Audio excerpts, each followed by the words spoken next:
Welcome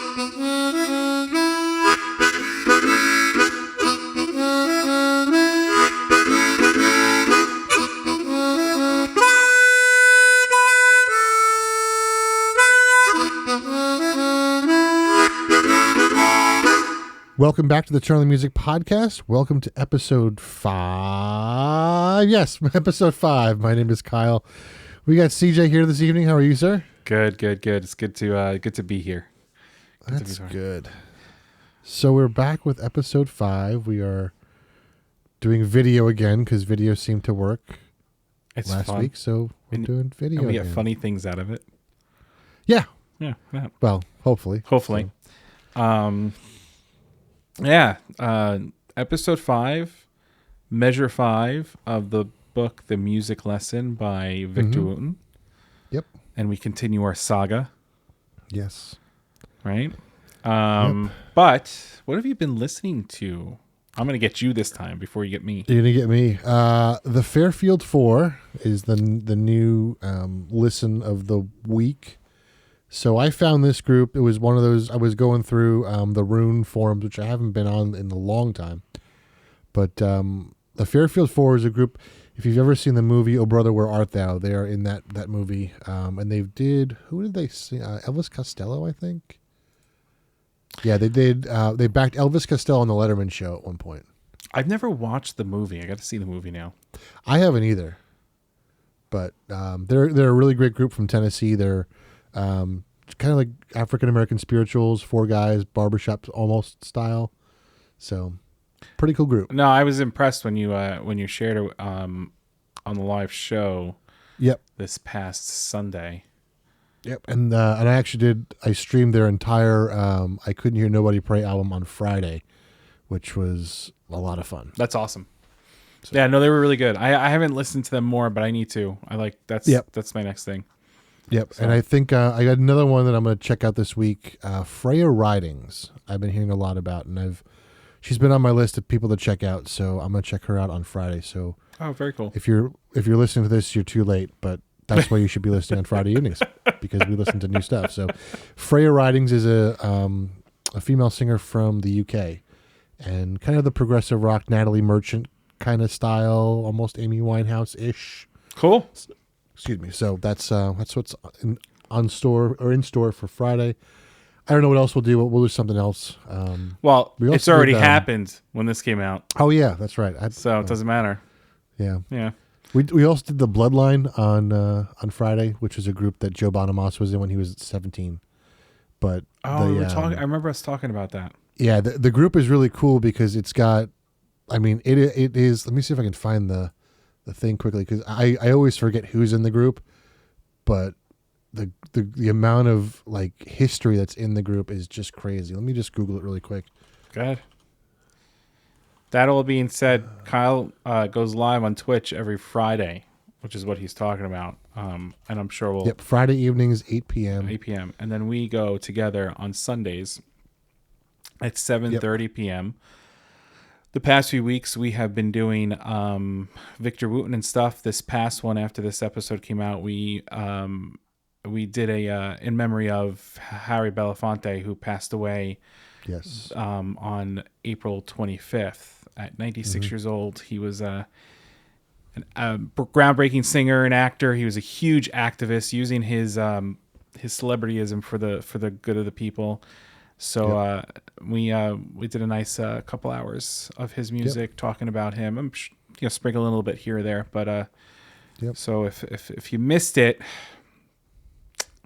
sorry. Make sure you're following us, so you know, or follow us on our socials, so you know when we're doing that sort of stuff. Right. So. At the end of this episode, we'll have a little closing. We'll tell you where to go find us. Yep. And Kyle always puts everything in the show notes, so if you need anything, it's down in there.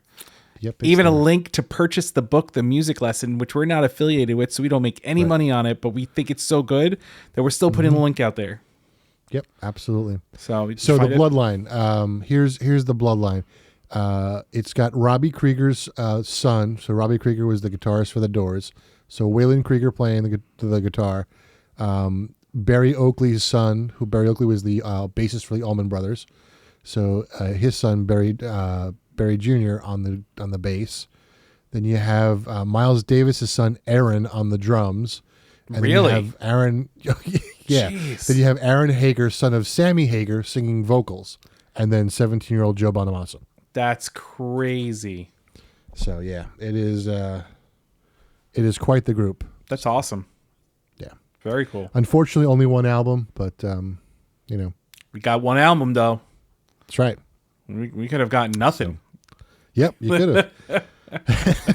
So what are you listening to? Anything different these days? So I've been listening to the audiobook to just kind of refresh my memory on some of the chapters and to go through the stuff. And then at work, so I share music with a coworker of mine at work because sometimes we have a little bit of time that we're able to. So with Apple Music, you can share the audio and you can listen to the same stuff at the same time, and no matter where you are, whether you're across the country or whatever. Right. So we've been doing show tunes. Oh, cool. Yeah, and I haven't listened to show tunes such a long time because I don't really have anybody who likes to listen to them. And my coworker who happens to be one of our followers, Carmen, she was like, "Let's do show tunes." So we've been doing show tunes, and I think we're gonna start doing like the whole musicals now. So nice. sometimes we have to stop. We got to answer a phone, do whatever. But like Right. we could put, we're gonna like we today we listened to Hamilton. Nice. So we're gonna Haven't seen it probably yet. do that, like kind of pick out some musicals and just listen to the full on musicals. So it's been Nice. fun. It's been fun to kind of go back down in that to that music and to have a little fun listening to it. And it makes me miss singing and being on stage and just having fun with a group of people doing music. Yeah, for sure. So, but it's great. I love it. But outside of that, not much. Probably some more Victor Wooten just because we've been doing the books. I've just kind of been on that kick. Yeah. But I think tomorrow I'm gonna listen to the Fairfield 4. Yes. Tongue twister. Fairfield 4. Yes. FFF. Yeah, and the first album I listened to was an album called "I Couldn't Hear Nobody Pray," from '97. Nice. But they've got a live album that I've been wanting to check out too. Let me see if I can find that one quickly. Live from Mountain Stage. Cool. That's next on my list. So Awesome. but they've been around for 100 years. It's one of those groups that they kind of bring in new members Oh, really? as they grow. Yeah, so they've been around for over 100 years. Oh, that's Started awesome. in 1920. That's Yeah. very cool. Yep. Their oldest member yeah. is 100 years older. Hey, listen. Dick Van Dyke is pushing 100. He's still performing. Yeah. So, Yeah, and the one guy, he was a fetus when he started when he joined the group. So, he was the tenor or the countertenor. Oh, nice. All right. Want to get into the book?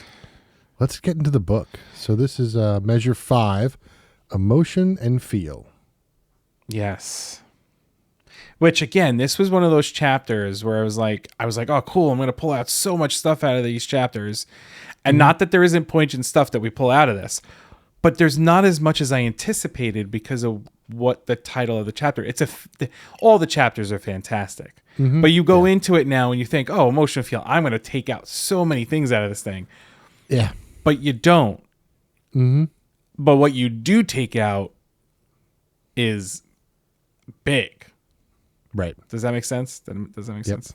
I actually made sense on that. Yeah, more or less. So I'm going to let you you start off. Take out the Kindle at 100 point font.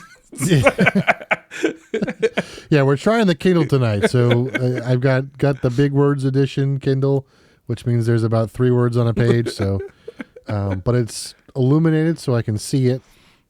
It's better. So, what I love when Michael does these breakdowns of the words.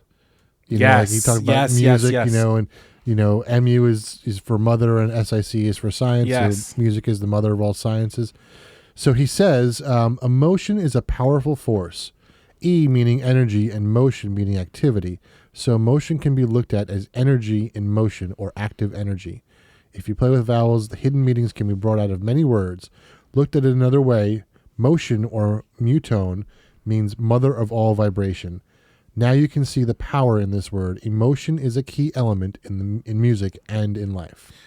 Now it's funny. That's exactly one section that stood out that I was going to bring up. Mm-hmm. So me being me and being a little OCD with certain things, I went and looked up the word mutone. Curious to know if there is actually a word, because it's spelled in the book mu-tone. Now we know tone is an actual word. So I was looking at mu. I didn't find anything. So maybe I didn't look hard enough. But it's interesting how he does break that up. Mm-hmm. So my thing is, and I meant to do another look, is there a Latin form of it? I don't know. Like, so if I typed in the word mu, it's the 12th letter of the Greek alphabet representing the voiced bilabial nasal. Oh boy, he's trying to read big words. No, I can't see it. That's the problem because I didn't zoom in. You should use your Kindle and then make it big like I did. I don't have a Kindle. Oh. Then do command and scroll, and you can zoom into and Chrome. No, whatever. It's fine. Oh, you're probably using Safari. We don't have to. I'm using. What is this called? Chrome. Something called Chrome. Oh, then you can do command and scroll, and it will zoom in. And then command 0 goes back to normal. But it's a symbol. In some text, a symbol. Oh, okay, I see. So it's just weird. Like I was just curious to see how much. Like, is he just pulling this out? Is this true? Is it a thing? Like mu naught, or however it's written in physics, is a permeability constant and is a synonymous to the permeability of free space or as a magnet constant. So technically, that's right. If you really break that down. Like mu is a constant, it's a vibration. Mm-hmm. So it's just like you said, it just breaks the words down. So yes, that was definitely something. I'm gonna let you continue though, because I'm sure you have more to say. Sure. Emotion properly directed can cause anything to happen. A mediocre musician can win over an audience by sheer emotion alone. Remember, any one of the 10 elements raised to a very high level can be used in a way that overshadows the fact that the musician is lacking in skill of the other 9. So when he talks about the other 9, he's talking about the other the other 9 elements. The other 9 elements, just so so listeners to understand when they're reading. But it's so true in everything. Like the way you direct your emotion plays a huge factor on how people or anything will respond to you. It's like they talk about plants. Mm-hmm. There was a study done where if they played like metallic or heavy metal, the plant didn't thrive as well. Where if you played classical music, it thrived better if it was by itself. And if you talk to plant, like it's just interesting how everything lives on vibration and emotion. Mm-hmm. So I have a friend who's doing a rice experiment, which sounds really funny, but it's actually a really interesting experiment. So she has 2 jars of rice, and she is saying good things to one and negative things to the other. And what she's found after about 2 months or so is the negative jar of rice has mold that is green and black, but the positive one has mold that's more white colored. Is it supposed to be white? I don't know. It's just interesting that they both have grown mold. People have said that the positive one wouldn't grow any mold, but she has found that it's grown mold, but it's a different color mold. Oh, now I'm going to Google. And it was made from the same thing, the same rice. It was, the same kind of rice. She used the same stuff, but just put it in 2 different jars, 2 different mason jars. So interesting that, the positive one is white and the negative one is like green and black.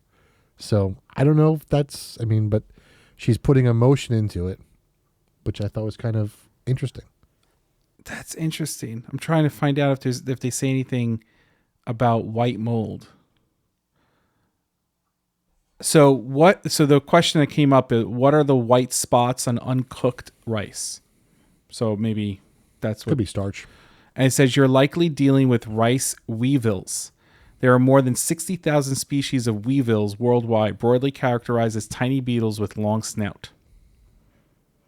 Interesting. I'm wondering if that's it. They're weevils. Sounds like a band.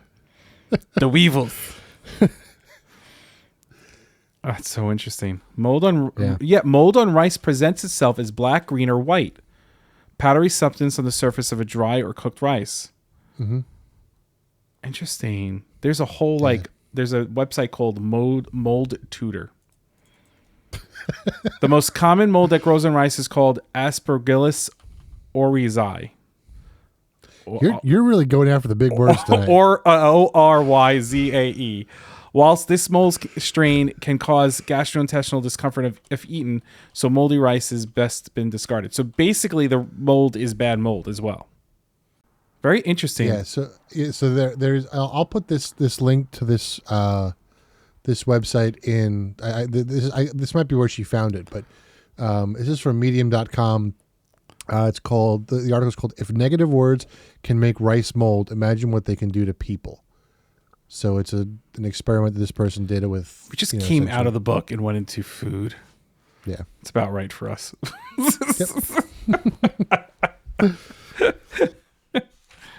Oh, that's too good. Yep. So after what you just read, I think this is the interesting thing that comes about is that we as adults start to become more closed to a lot of things because of the fact that whatever it be, maybe trauma, it's tainted, situational, environmental, you become protective of your life kicks you in the head. Yeah, like everything you can think of, like nothing's worse than the other. Just something has created this thing that causes us to be closed. Yep. And he goes on to say that a child playing air guitar knows no technique or music theory and probably doesn't even own a real guitar, yet plays no wrong notes.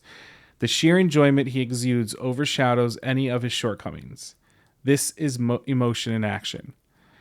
And it's so true because when you just kind of play, you're just happy. You're just having fun. Yep. Like there's nothing more to it. Yep. Like if you it goes back to the previous chapter about consciousness and just kind of non-consciousness and finding a way to balance the two. Like if you just play and enjoy, it's just happy time the whole entire time. Yeah, and I don't remember seeing it in this chapter. I don't know where I heard it, but I'm sure it was a Victor or Michael thing. But if you think about it, like we don't do music, we play music. Right. Right. It's supposed to be fun. Right, exactly. We do a good job of making it not fun sometimes. I think so. I'm going to probably get ridiculed for saying this, but I'm going to say this anyway. I ridicule you anyway, so I know. matter. I'm not talking about you though. Okay. I'm expecting it from you. So I think that is my thing with mainstream music. I feel like a lot of it is business generated. Oh, sure. And because it's business generated, the fun of the music is lost in a lot of songs. I'm not saying all songs, because there's some songs out there that are fun, and they have a good beat, whatever the case may be. But in most cases, something's lost in that transition into becoming more of a, I'm going to make money off of it, versus I'm going to put out this album because it has raw emotion in it. Right. And like I said, it's not all music. It's not all of it. I feel like that's my biggest thing. Like, I don't want to listen to something on the radio because the reason why they're playing that song is they're going to play it another 5 times in that same hour. So you're not going to hear the rest of the album. You're only going to know that one song in the album. Whereas you may listen to the rest of the album and there may be better songs. But because of that one song being a certain way or written a certain way or done a certain way, and because it fits on the radio, that's why it's popular. But then you might find out like track number 5 is like, oh, that is a deep song. That's a far better song. I think, and tell me if I'm wrong, but I think that we saw this with Taylor Swift a little bit, where she took all her music and kind of redid it in a sense and put more of herself into it. It's still mainstream, still this, but like you apparently can feel a difference between there is a big difference what was done versus what's done now. Yep. So and think about back to Ava Cassidy too. They told her to go out and go to New York, and they wanted to change her, and she didn't. She wanted to have fun doing music, and what they wanted her to do was not fun to her, so she didn't do it. Right. And it's tough in this business. So, willing to sacrifice the possibility of making tons of money and to just do music where you could potentially just not make money at all. So now I'm going to let you continue because you've been picking out stuff that I pretty much have been underlining. Blind musicians are the same. So let me go back a little bit because I think this is where he's talking about the blues musicians. Yep. Yeah. So it says blues musicians display a similar quality. They are rarely the best technical players. They are usually self-taught and may only know a few chords, but they have a tremendous amount of soul. Walk into any real blues bar and you instantly feel their emotion. That is what comes across through their music first. The audience feels realness of what the musician is putting out. Blind musicians are the same. Have you ever noticed that all blind musicians play with a remarkable amount of feel? Not some of them, all of them. Also, why is it that when a blind musician becomes popular, he stays that way? Think about it. He closed his eyes, rocking his body back and forth in his seat before continuing. A famous blind musician will be someone that your parents and your children listen to. Why? I'll tell you. It is because they fill their music with tremendous amounts of true emotion, and that is why they get across to their listeners. It's true. I mean, I've loved Stevie Wonder forever, and you're a big Ray Charles guy. Both blind musicians. Yep. It's so weird how that sense taken away from them, how it almost closes them out to everything else, and allows them and gives them the ability to produce beautiful music. Yep. And they're talented. He talks about the technique of a blues musician. They're not like that. They're talented. I mean, Ray Charles was a pioneer in the development of Braille for musicians. Yep. And Stevie Wonder plays how many instruments? Like, their musical abilities is just crazy. Yep. Do you know about Derek Paravicini? No. Okay, so there was a show years ago by Stan Lee, not Stanley, Stan Lee, called Superhumans. Right. And they introduced Derek Paravicini, who they call the human iPod. So Derek is autistic, and he doesn't have the coordination to like button his own shirt. Sure. But he can hear any piece and then play it. But he can then take that piece, play it in any key with any emotion you want in any style you want. So if you say, I've probably played him before. I think I know who you're talking about. I didn't realize his name. Yeah, okay, so I think it's just amazing that he is not able to do what most people like. He can't make his own food. He has trouble talking with people, but when it comes to music, there's just something that clicks, and like someone who if you talk to him, has trouble with like social cues and that sort of thing, but when it comes to music, he is so emotional. It's amazing how that clicks for him. Well, it's funny. Do you remember we had a professor, and a name won't go out there, but we had a professor when we were in college. He was a pianist who played minimalistic music. Very eccentric, right? Yep. Lived with his mother. She drove him to work. He must have been in his 50s or 60s. He was one of my piano teachers. Yeah, a fantastic musician. Really nice guy when you really spoke to him. Yep. But oh my goodness, the way he played and the way he put emotion into these minimalistic pieces, which is so hard to do with those pieces. I mean, I almost got smacked across the face 5 times turning pages for him. Oh, me too. Right? And and I have to say that it was probably one of the best experiences I ever had on stage. And it was funny because for me, it was last minute, like the page turn to get here. I'm sitting there on stage with this guy in jeans and a t-shirt because they're like, will you turn pages for him? And everybody was afraid to do it. I'm like, no, I'll do it. And it's just a matter of watching him and having him nod and reading the music. Yep. But like when you looked at him outside of the music world, he was a complete mess, quote unquote. I'm quoting that because I hate to use that word, but that's a good way to explain it. He just looked like a complete mess. I don't know what his background was. I don't know what he had. I don't know what he dealt with. I didn't any of that stuff. But he had something going on. But when he was in music, that was it. Like Yep. you wanted to be around him. Yep. And he played some weird stuff and you still wanted to be around him. Yeah. Yeah. You know? And when he wasn't playing weird stuff, like I heard him play Chopin for a while, and it's brilliant. unbelievably Of good. course. Like, Yeah. Yeah. Well, it's like they said, Picasso was a fantastic portrait artist, but was like, I could do something different and did something Right. different. He knew how to do it the right way. He was like, but I don't have to do it that way. Yeah. And that's what it is. He probably And is, you know. And just like the stuff that he played, that 20th century stuff, like it takes a special kind of Yes. Player to play that stuff. Right. Just your normal pianist is not going to be able to play that. Right. Yeah.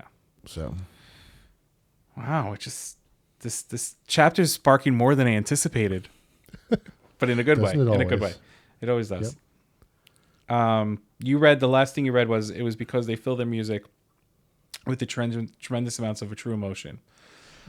I going into the next paragraph, Victor Wooten kind of responds to that. He goes to himself. He goes, whenever I want to think or feel deeply about something, I will often close my eyes. Sometimes I'll close my eyes to hear better.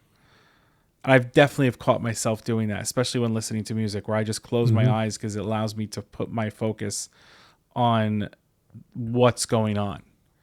Like what I'm listening to at that moment. I mean, I do it at work sometimes where I'm listening. There's so much going on around me, but I could hear a conversation going on that I got to grab some bits out, and I'm able to tune everything out and just put focus on that one thing that's going on. It's freaky. And that actually comes back during the rhythm chapter, I think. Yeah, Yes. with when you meet Sam, and he has Victor tune out everything except for the click of a metronome. So Right. That's in the next chapter. is that next chapter It's already? the next chapter. You're future boy right now. That's next chapter. Well, like I said, it's coming up soon. So Not soon. Next week. Next That didn't- episode. that's soon. I don't. Do you have more on that page you want to share? I don't even know. The Kindle's weird. I don't have it set to show me what page I'm on. So Okay. Well, in that area, do you have any more? To share? next thing I have is blending emotions is what happens when two people fall in love. It is also what a psychic can use to read your thoughts, or what a politician uses to impose his will upon the public. Two or more people blending their positive emotions can cause miraculous things to happen. The opposite is also true. Two or more people blending negative emotions can cause catastrophes, from illness to world wars, from crucifixions to shopping malls. I look up a straight face. Yeah, I know. Emotion uncontrolled can cause a person to spiral out of control. The cause of this chaotic spiral is often difficult to recognize until it is too late. Most times, this lack of control will surface in a musician's life before it shows up in his music. Do you know any musicians who fit into this category? And then Victor goes on and talks about the difference of the musicians, but the fact that he states that when two people come together and blend their emotions and positivity, the impact that it makes. A shopping mall. Huh? A shopping mall. No, and then he talks about negative people. I know. I'm just Making- kidding. Making a shopping mall. But it's so true, though. One person can make a difference, indeed. But when you have two people on the same path for the same reason and thinking the same thing and sharing that energy and that positivity, I mean, it's why silent protests are so powerful. Because you're not making a noise, but there's enough of you there to make a noise without having to say anything. You're just putting it out there, and it's kind of creepy how it works. And, I mean, of course, it's balanced everything. Like they said, yin and yang. So, of course, if it works, it's just that paragraph is just too much to read. Yep. And it's true though. It's amazing. I mean, we talked about a little about in the last episode about how we both went through our struggles with how we learned and what we were learning and getting into the music and having to step away from it, having to go back to it, having to step outside of it, having to go back inside, like all these things that we had to do, and still struggle with certain walls when it comes to you playing the guitar and me playing the piano. Yep. you know, and all that stuff. And that's kind of what Victor Wooten talks about, is these different musicians that have dealt with a lot of that. I'm going to let you continue because I know by pages. I don't know what you have coming up because I can find up as you go along. Okay. I go on for a while without anything. So page 103. Well, okay, before you jump to that far, so he talks all about stuff. Michael talks about politicians. He talks about the stuff and things. Right. He talks about, Victor Wooten talks about the people he knows about that goes to this. Then Michael talks about politicians who use subtlety in their emotions to get crowds riled up, and they use fear as a lot of it. Then he talks about how preachers use emotion too, but they use an absorbent amount of emotion in order for it to work. They can talk about whatever they want as long as their emotion is completely in the forefront, and it's and he talks about the amount of emotion that matters. And then he talks about his experience with a preacher and how the guy singled him out about how he was playing his music. And the one thing I loved that he says to himself, and then we jump into that page 103, he goes, "For the preacher to single me out because of my music, let me know that what I was doing was powerful. Mm-hmm. My mom and dad always told me that church was inside of me, not inside a building." And I thought that was huge because think about that. The preacher's preaching a certain thing and he got upset with him because he was playing something powerful, which was probably overpowering his emotion to get the congregation to respond to the preacher versus the music. Right. You know, and that whole thing before that, he talks about how people sometimes chooses their church or their congregation based upon the music that is there because of how powerful music is in their spiritual growth. So he's just talking about this preacher that singled him out. Mm-hmm. So now you are on page 103. Where are you on that? Now listen to what I am about to tell you. Musicians do not have to be believed in. We do not have to be trusted. Our music speaks for itself without the listener having to know anything about us. Music touches people's emotions in a way that nothing else can. When people find a musician they like, they are usually fans for life. If they like a musician and his music, they will open up their hearts to whatever that musician has to say. It matters not what country the musician or fans come from. Music is a language that all understand. It goes beyond and breaks down barriers. This makes the musician very powerful, and with power comes responsibility. And this is something that I've talked about for a long time about, music being a better religion than religion is, because it does transcend race, creed, color, whatever, and it does what religion is supposed to do, and that's bring people together. Right. But you don't have people killing each other because one likes to play the saxophone, the other likes to play a piano. Like, that doesn't exist in music. Right. And if you go to the extreme and listen to heavy metal and death metal and all that stuff, those people aren't killing each other. Mm-hmm. They're just coming together because they enjoy that form of music. Mm-hmm. At no point have we ever heard stories about these congregations coming together to listen to death metal. They're all dead, or they got her shot, or there was nothing happened. And anything that's happening to that is completely from the outside. Mm-hmm. It's very true. Yep. Yeah.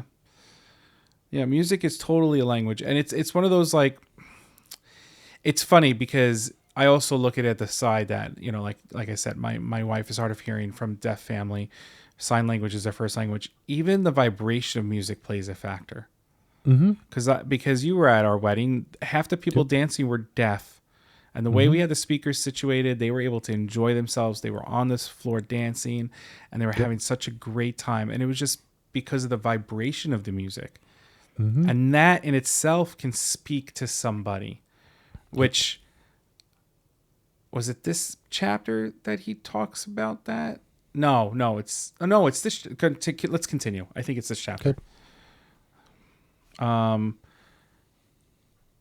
Going on to the next page. I don't know if you have anything, but I have some stuff. Go for it. I can share. We create and release powerful emotions within ourselves and others through a realm called entertainment. The word entertainment can imply that one has entered into attainment or atonement, which means at one meant.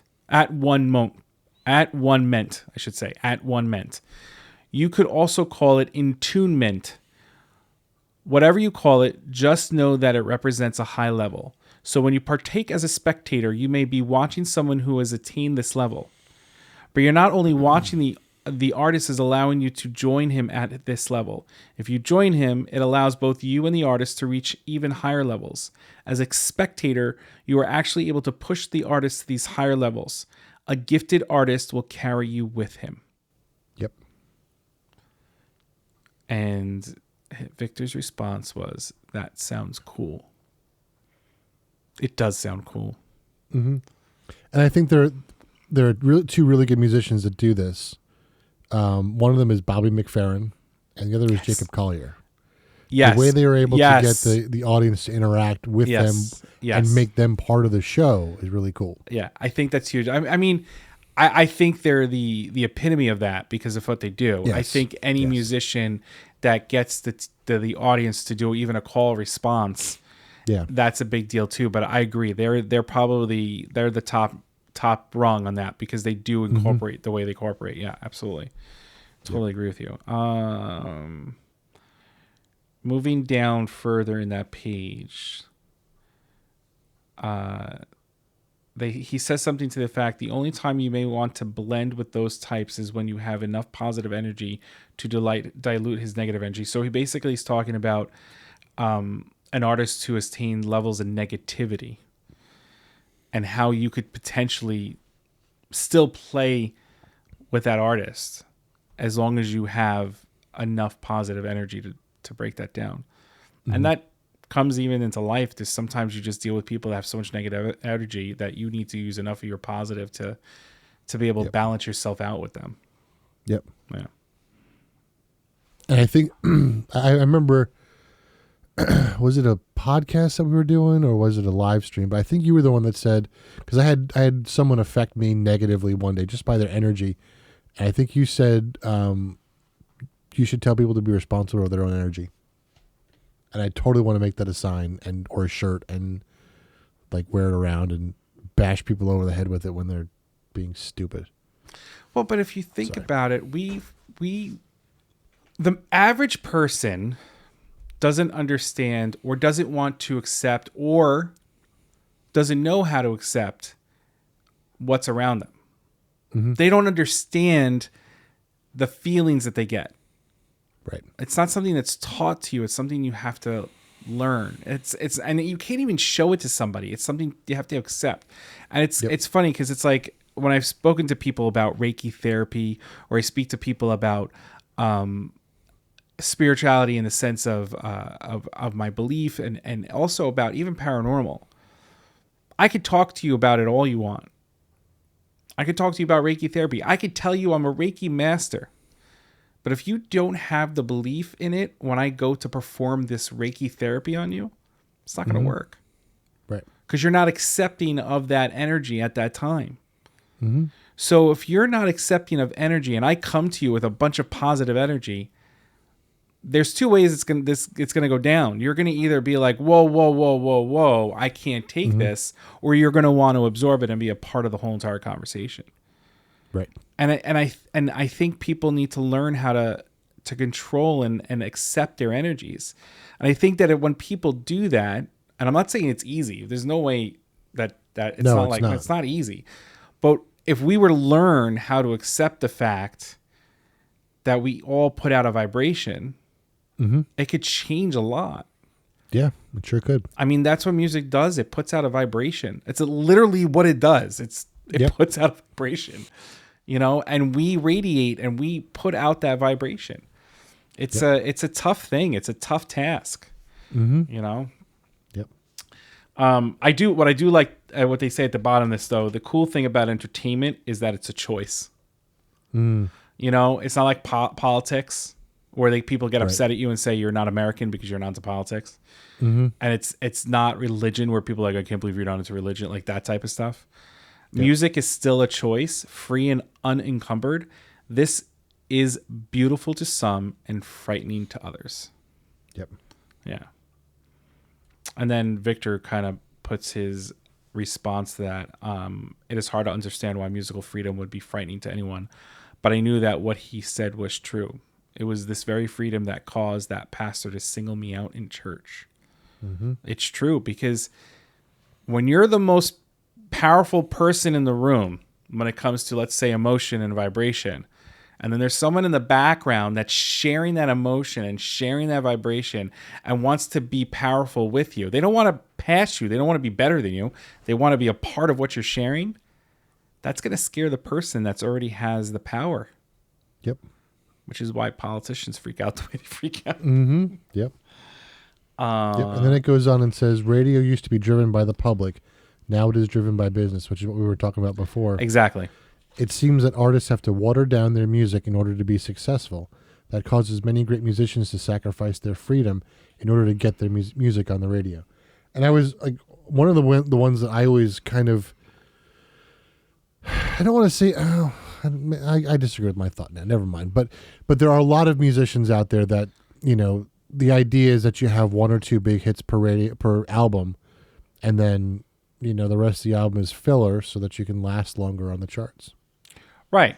And that is what I was saying earlier, is that, and nowadays it's even easier because, like, not, this was the running joke. This was a joke I heard from a comedian. He's like, when you did 8-track, all your songs had to be good because you really couldn't skip them.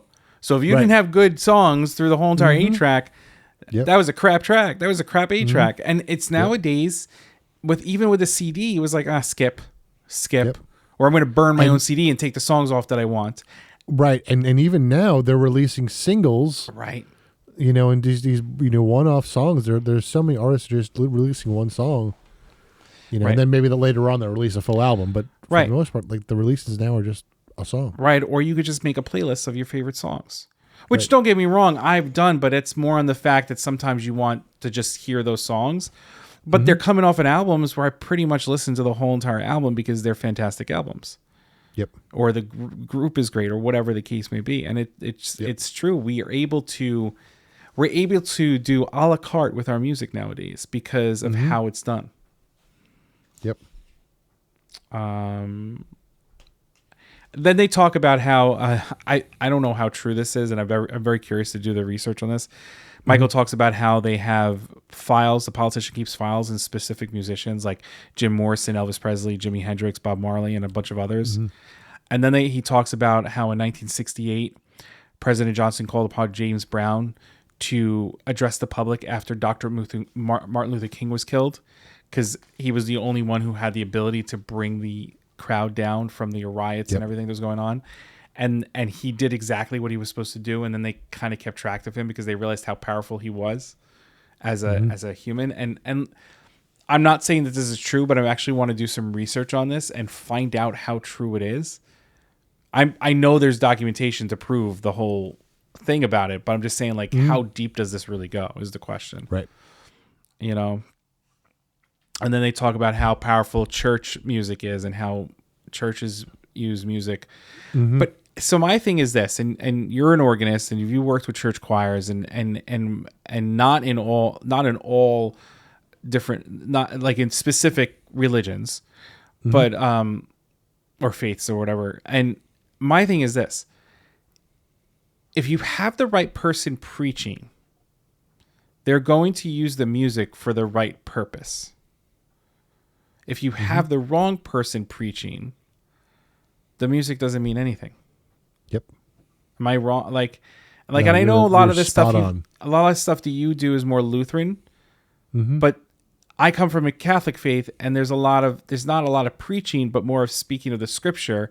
Where I feel like in Lutheran, there's a little bit more preaching that goes on. And from my experience, and from talking to you, your pastor friend, she uses music for the purpose of what it's there for. Yep. Like, she sees the good in it and using it for the good, and not being like, well, this is how I'm going to get money into the church. Right. That's just, it's funny because, like I said, I didn't underline a lot, but I took out so much out of this chapter. Yeah. What do you have? Like, I'm kind of like skipping through, like, this is page 106 into 107. I don't know if you can see that on the Kindle. That's where I am. Yeah. What do you have coming up next that you? So they talk about how there was, what war was it that they were talking about? Oh, right. It was in 1972. There were two warring countries in Africa. Right. And they stopped the war to watch Pele play soccer. Right. So they were comparing sports to music. And Michael says the only difference with sports is that competition is built in. That can cause disunity between athletes and their fans. Just as in politics, it can pit one person against the other, based solely on which team each supports. Although a great athlete can cause a person to rise above this disunity, there is no built-in negative quality like that in music. And then Victor says, how can you say that? Music companies are always competing with each other, trying to make more money. They even fight for airtime, trying to take money trying to make their artists more popular, and the other guys. What about that? And Michael says, you are talking about business, not music. When we attend a music concert, we do not go in order to compete. We put on a recording. We are not trying to win. Music is more significant than that. Which is what you were talking about earlier. Yep. Yeah. Yeah. And then it continues to say, imagine putting this kind of power to constructive use. Musicians and athletes have the ability to do that. And then just to skip a few, it goes, you see, the competition factor is virtually non-existent in the world of the music fan, which allows him to express and blend his emotions without fear of ridicule or shame. Anyone who can get another person to express himself freely is powerful because he allows all involved to recognize their collective and individual power. Again, this is beautiful to some and frightening to others. Welcome to the world of the musician. Yep. And we were kind of talking about that on Sunday when you were talking about your grandfather saying there's always someone better than you. Right. And I was kind of saying, well, as far as I'm concerned, there should be no competition in music. I mean, because there is none as far as I'm concerned. Right. And then I spoke about how more of the fact that at the time that it was being told to me, I took it that way competitively. Part of the reason why is because I was in competitions and trying to win money or whatever. And as I got older, I thought of it more of I can be better for myself. I can be better for myself, which makes me better for other people, which makes me be able to be there for other people, support other people and everything like that. So I kind of took what he said and brought it more into a non-competitive stance. I'm not trying to beat you out as a musician. You know your stuff as a musician. I know my stuff as a musician, and together we could do great things. Yep. But that doesn't make me better than you, and that doesn't make you better than me. Yep. That just means we're better than ourselves because we're working together. Yep. And that's how I started approaching that. Yep. Yeah. I don't know what you're talking about. Yeah, and then he goes on and says a little bit later on, excuse me, intention is the key to everything. Emotions are natural. You have always had them and will never get away from them. I look at my emotions the same way that I look at musical mistakes. Trying to get rid of them or control them can seem an impossible task. Learn to recognize and understand what they have to tell you. Only then can you effectively work with and use your emotions. How they are used is up to you. This is where intention comes in. Pure, honest intention can bring out the beauty of any emotion. And like notes, there is a world of beauty residing in each one. The proper technique can bring you to the understanding and use of each emotion. Now you can start to see how the different elements of music relate and help each other out. Then Victor says, how do I use the intention? And Michael says, just have a good heart. That is all. And I have more to read. Like, we're going to read a chunk of this because there's more that I want to share at the bottom. But just have a good heart. That is all. Mm-hmm. It's like I've always said, just lead with kindness. Yep. No matter what faces you, no matter what anxiety you're dealing with, no matter what you're processing, no matter what trauma you may have, if you lead with kindness, you'll process and be able to get. And I'm saying this with the fact that I'm dealing with my own anxieties, my own past trauma, my own everything. But if you lead with kindness, even with the negative people in front of you, at least at the end of the day, you led with kindness. So no matter what happens, your intentions were always filled with kindness. Yep. Yeah. There's a paragraph after that, but I was gonna jump into the one after that. I don't know what else you have, but I'm gonna start. No, go for it. Okay. So this kind of stood out. It is like trusting the river current to take you where you want to go. To fight the current could be disastrous. In each situation, whether it be in music or in life, take a moment to close your eyes and feel the current of your heart taking you where you need to be. After your awareness drops, you will no longer need to close your eyes. You will feel the pull of your heart's current and ride it with open eyes, allowing you to view all the astounding scenery around you. I tell you this, if you can follow the current at all times, you will not have a thing to worry about ever. It's so profound and so hard to do at the same time. Like, just so hard to do. It really is. I don't know. Yeah. I don't have anything to follow up with that right now. So you can share what you have up next. Why do you practice music? Is your intention only to make yourself better? If so, all the forces of your being may come to help you. But if your pure intention is to make all musicians better the same way musicians before have done, the forces of all these beings may come to your aid. The spirit of music herself will be on your side. Now listen closely. Michael leaned over in my ear. Strive to make all life better, and you will have all of life's power backing you. With this power on your side, you will not have a thing to worry about, ever. I would comment, but I can't say anything better than that. So. Yeah, there's no way to comment on that. So, just, yeah. Down at the bottom of that page, though, and this kind of goes to something else we were saying, they turn off the main road and they get onto what's called Music Row in, I believe, in Nashville. And there's a sign that says, creating music is our business. And Michael points to the sign. He says, music is already alive. You do not create it. I'm not going to read any more of that. That's enough. Yep. It's true. What you're writing is already out there, and it goes back to the whole thing where they talk about Michelangelo and how he wasn't sculpting a sculpture, he was just getting it out of the marble, and it was already there, and there were just pieces in the way blocking it. And that's what he says in the next page, actually. Yeah, I brought it up last week. It might have been because I read 2 chapters last week. No. But it's poignant. It's to the point. It's there. And then he goes into this whole thing about the words again, like recognize and cognize and all that stuff.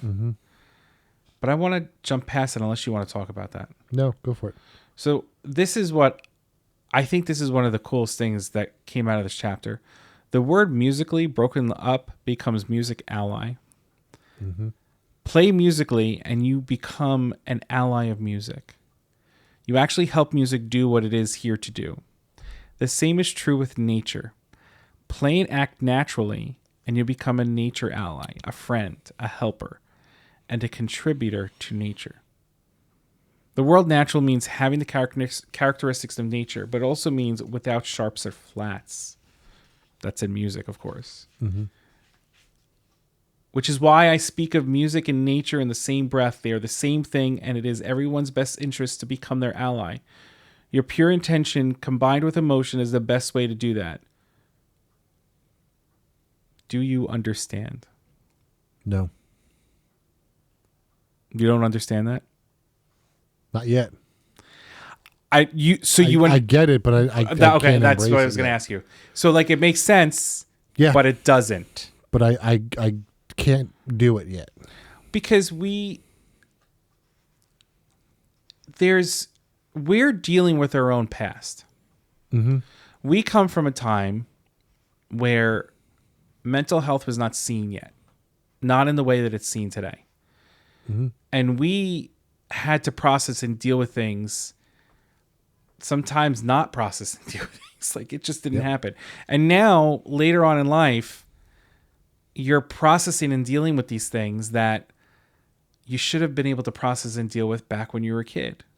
And it's funny because that's my thing now. Like, I'm doing whatever I can now as a father, and my wife and I are working together to give everything we need to our son now, even if it's therapy. To make sure that when he becomes my age 43 years old. He's not processing the stuff that he needed to process back when he was a kid at 43 years old. Right. Because that's what I'm doing. Mm-hmm.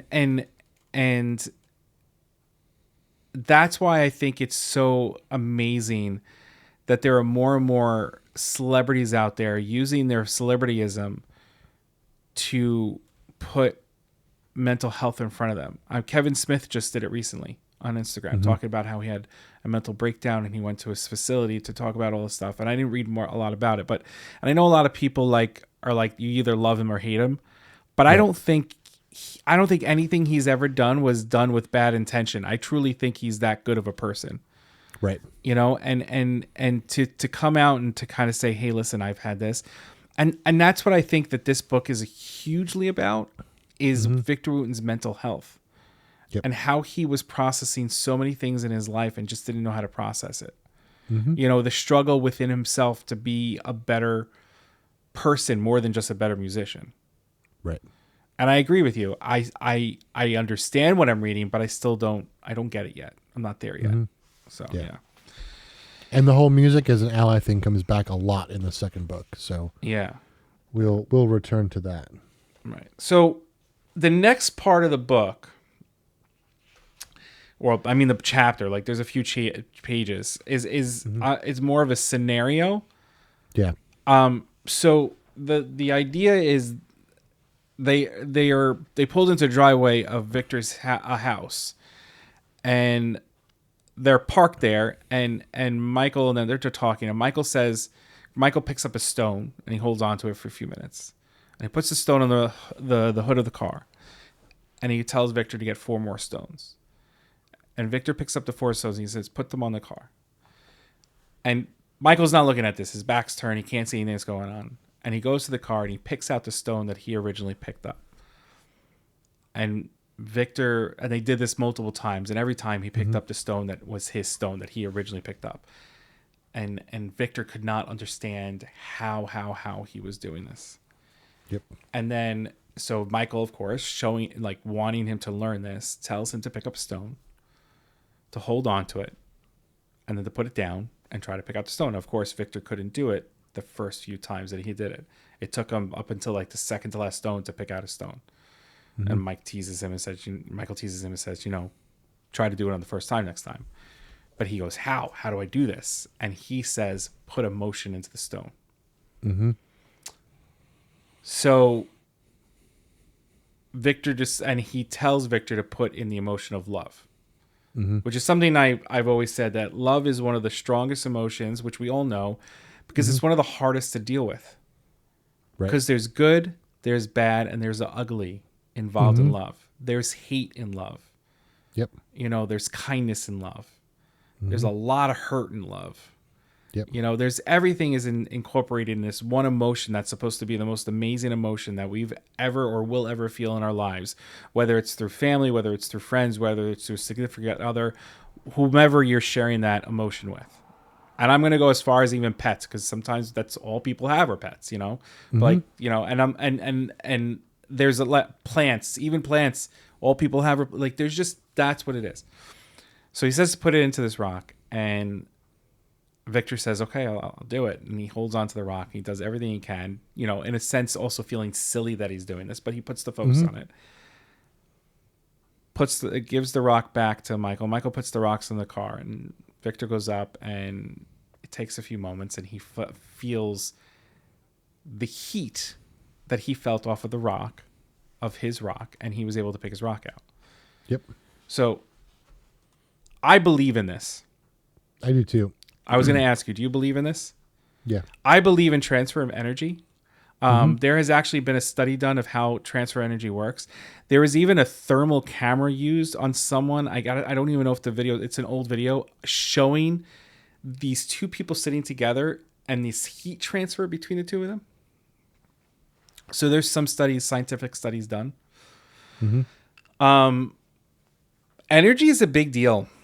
Yeah. And I think there's the more interesting one for me anyway, is what I think it happens in the next chapter, where he asks Victor to go into his house and pick out his CD. Yes. Without looking. Yes. and they're both not looking, and Victor reaches for it and goes, nope, wrong one, and it's Michael knows exactly where it is, even though it's not his CD collection, but Right. he knows by energy where that CD is. Right. And he knows by the emotion that comes out of that CD, that music that was played by that musician, that was recorded by that musician, which, Michael said previously that emotion is a part of you out there in the world. Yep. It's out there now. Forever out there. Whether it's recorded or not, you've put it out there. It is out there in the world. Yeah, no, I totally believe in this whole concept of emotion and energy, and how energy can play a big factor. I mean, there's a proven fact that we can ground ourselves by stepping on dirt with bare feet. Mm-hmm. It's a proven study. There's studies being done on our consciousness of what happens to our consciousness after we die. Mm-hmm. There's Josh Gates does like a 4-part series about the afterlife, right? And what happens to us after we pass. Mm-hmm. There's a book out called Stiff, written by Mary Roach.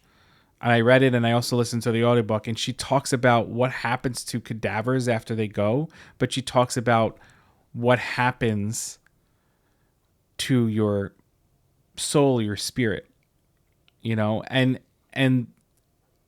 there's so much talk of what are we, and then there's like your beliefs. Do you believe in past lives? Do you don't believe in past lives? Do you be like the soul moves on? Is there a heaven? Is there a hell? What is purgatory? Are we living in purgatory? And this is what our deciding factor. This is what decides where we go. Like, there's so much.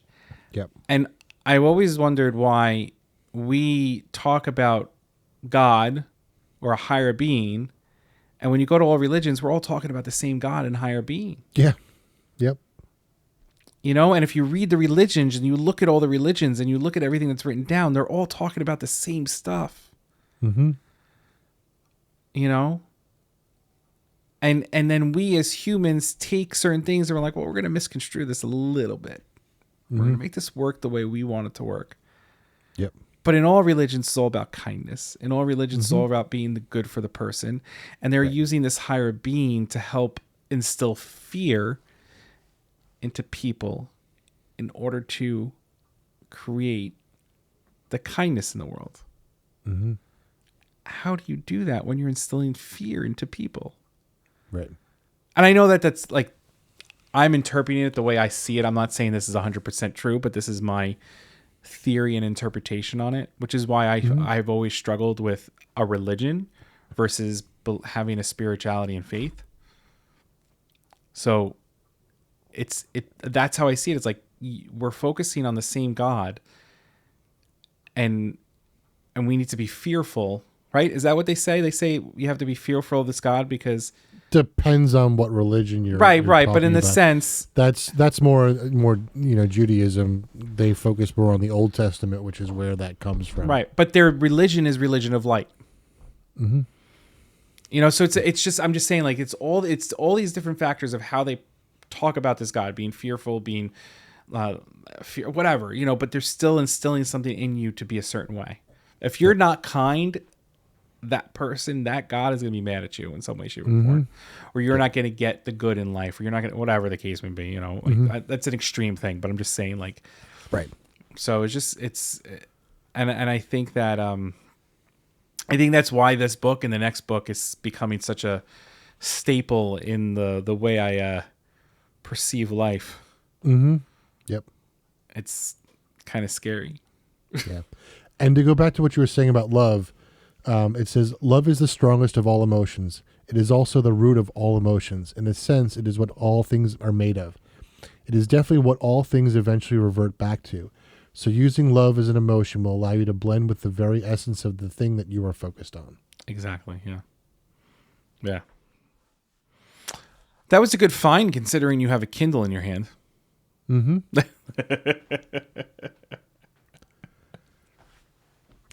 No, but that's so true. I love that ending of that chapter. Mm-hmm. Because after that whole entire conversation, they're just talking about rock and energy. Yep. That's it. Yep. Here's a rock. Find it. These episodes are becoming more and more what's the word? Philosophical? Spiritual? Yeah. Like it does say a spiritual search for growth through music. I know. I'm just saying, like, it's just sharing more than anticipated. You know? Yep. But if we don't share, we don't learn. If we don't learn, we never grow. Yep. And if we don't grow, we're never going to better ourselves to help others. That's true. That's my saying. I'm sticking to it. Do it. CJism.